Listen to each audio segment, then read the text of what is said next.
Continuamos con la tercera parte de lo que se está entendiendo por filosofía. Peter F. Strawson, continúo con este filósofo, advierte del cuidado que debemos tener sobre el uso de los términos involucrados en nuestra investigación. Nuevamente lo cito. Dice, hay un sentido en el que sabemos qué es decir la verdad, aún sin sospechar quizá que existan cosas como las teorías de la verdad. Aprendemos las palabras mismo, real o existe, y su uso correcto sin ser conscientes de los problemas filosóficos de la identidad, la realidad y de la existencia. Continúo. De la misma manera, aprendemos a trabajar con una amplia y heterogénea gama de nociones éticas como bueno, malo, correcto, equivocado, castigo, conceptos espaciales y temporales, las ideas de causalidad y explicación, ideas de emociones, tristeza, enfado, miedo, gozo, de operaciones mentales de varias clases, pensar, creer, preguntarse si algo es el caso, recordar estar a la expectativa, imaginar, de percepción y experiencia sensorial, ver, oír, tocar, sentir. Familias completas de conceptos que clasifican tipos de personas, animales, plantas, objetos naturales, procesos, eventos, artefactos humanos, instituciones y funciones, y de las propiedades, cualidades de lo que hacen y de lo que les pasa a todos estos. Termina Strawson. Como es natural, aprendemos las palabras que expresan estos conceptos de forma diversa, pero en gran parte las aprendemos sin la ayuda de nada a lo que pueda con propiedad llamarse enseñanza teórica. Justamente, una de las dificultades que enfrenta el filósofo es la definición precisa y clara de los términos involucrados y centrales del problema que le interesa. Por supuesto, si es genuino su interés por explicar el problema.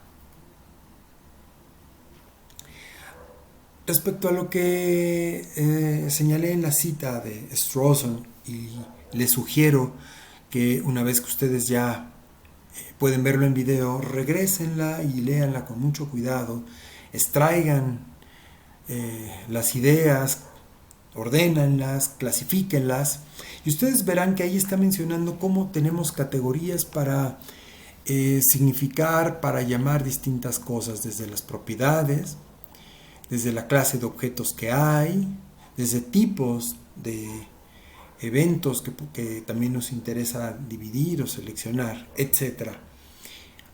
Bueno, pues parecería que todo está ahí ya dado en el lenguaje. Pero, ¿y qué acaso no hay reglas?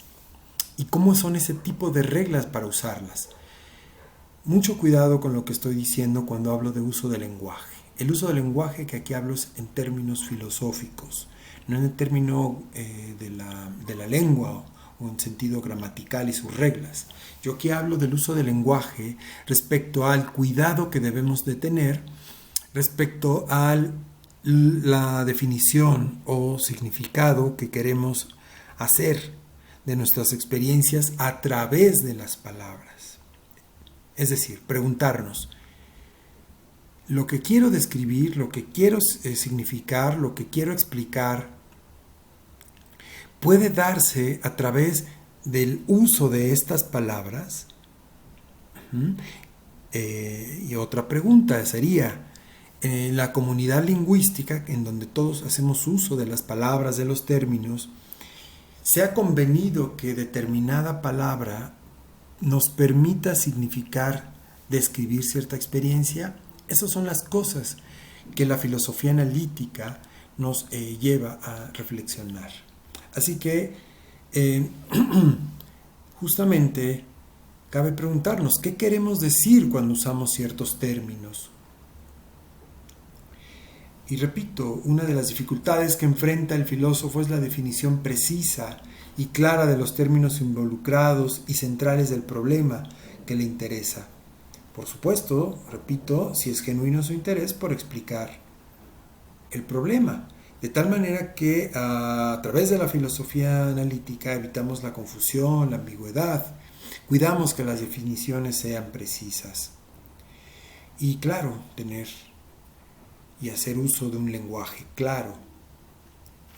Un ejemplo de esto es lo que señala Strawson en lo que les leí sobre los términos real, mismo y existe. Aquí están los términos real, existe y mismo que menciona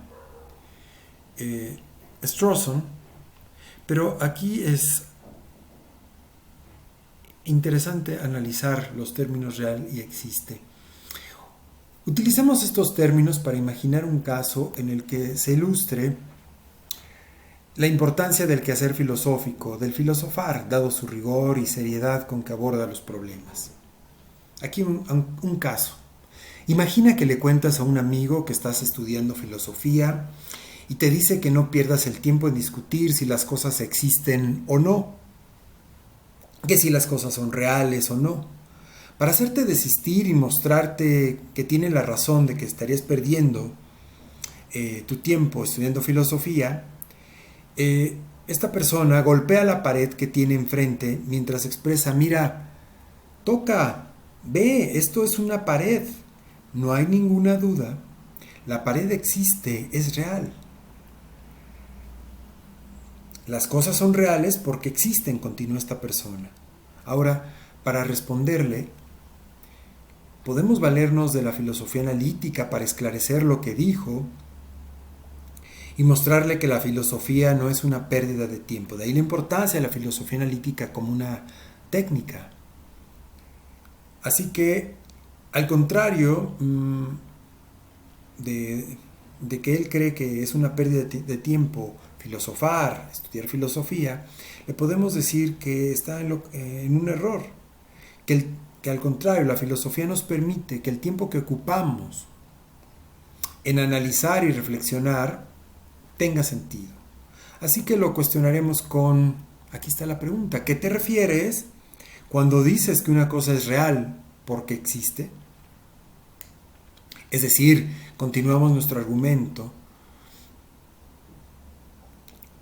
y le podemos decir algo así como: encuentro en tu planteamiento una relación de términos que es importante que precises, que definas para saber si el uso que estás haciendo de ellos corresponde con el que todos hacemos para significar las cosas, en este caso términos real y existe. Así evitaremos caer en la ambigüedad, en lo que describiste como pérdida de tiempo, y asegurarnos que estamos haciendo un uso correcto de las palabras, del lenguaje.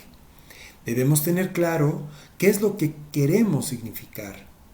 Así que, ¿qué estás entendiendo por real? ¿Y a qué te refieres cuando hablas de existir? ¿Cuándo decimos que una cosa existe?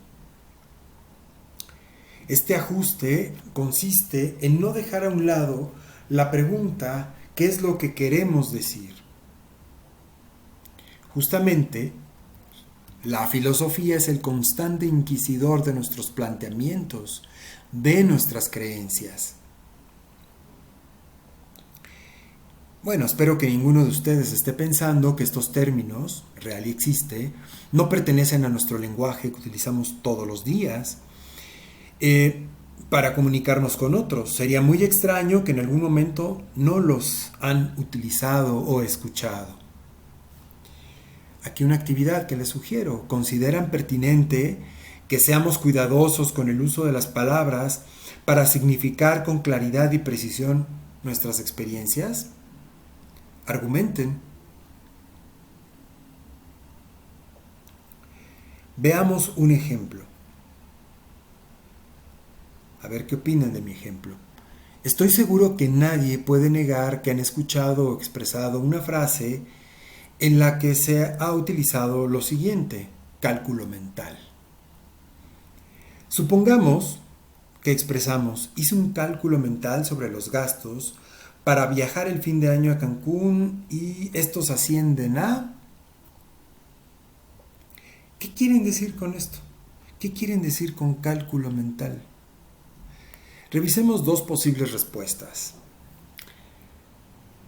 La primera es, quizá alguien responda: bueno, quise decir que en el interior de mi cabeza, en mi mente, sucedió un proceso en el que realicé una operación matemática. A lo que cabe uno preguntar: ¿a quién dice eso? Y esto, ¿qué tiene que ver con la expresión de cálculo mental? La explicación de un proceso que se dice que ocurrió en un lugar llamado mente, es un proceso interno, y del cual no tenemos acceso. Lo que está sucediendo es que estás utilizando un término para explicar otro término. Con esto se enreda la explicación, que genera confusión.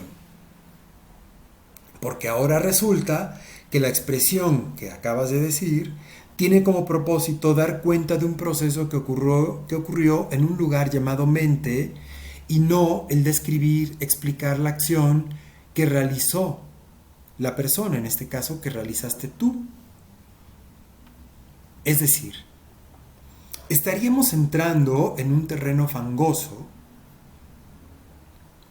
sumamente suave, nada que sostenga todo lo que estamos diciendo, porque estaríamos en tanto que tendríamos ahora que explicar qué estamos entendiendo por mente. Si esa operación es realizada por nosotros, o por un ente ajeno a nosotros, o por un órgano, o si este órgano es físico o no físico, etc.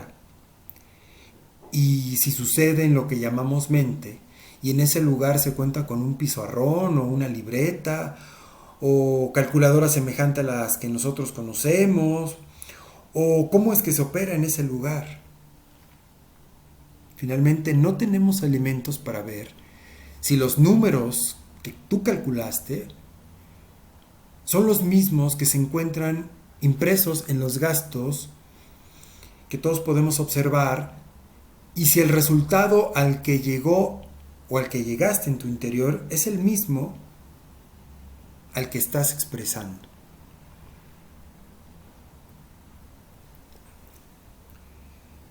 Ahora veamos el segundo forma de responder.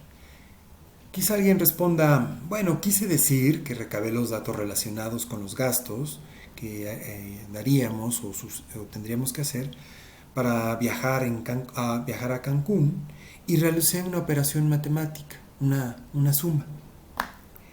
En esta respuesta se describe, explica lo que se expresó precisamente en la frase. Esta es una forma de dar cuenta de nuestra vida mental. Dicho esto, hablar de cálculo mental es una forma de describir una de nuestras capacidades intelectuales. ¿Lo ven? ¿Queda claro en esta segunda respuesta y las ambigüedades y confusiones que suceden en la primera? Lo mismo ocurre con otras expresiones como tengo una idea, un nombre, un color en la punta de la lengua, pensar con el estómago, pensar con el corazón, la mente es lo que el cerebro hace, entre otras. Aquí una actividad. Analiza la siguiente expresión. Tengo el nombre de una serie en la punta de la lengua. Desarrolla dos respuestas, explícalas. En todo momento podemos dar cuenta de nuestras experiencias, de nuestras creencias, sin preocuparnos por el uso de las palabras para que sean comprensibles para los demás. Ahora, una vez que sabemos que la filosofía nos proporciona un método para que no solo en nuestras actividades académicas, sino en todo aquello que queramos explicar o describir, evitemos la ambigüedad y procuremos un lenguaje comprensible para todos. Entonces nos ocuparemos por utilizar las palabras, los conceptos que le den claridad a lo que queremos decir. Precisamente con la filosofía podemos evitar construir explicaciones sin pilares conceptuales. Hasta aquí esta tercera parte.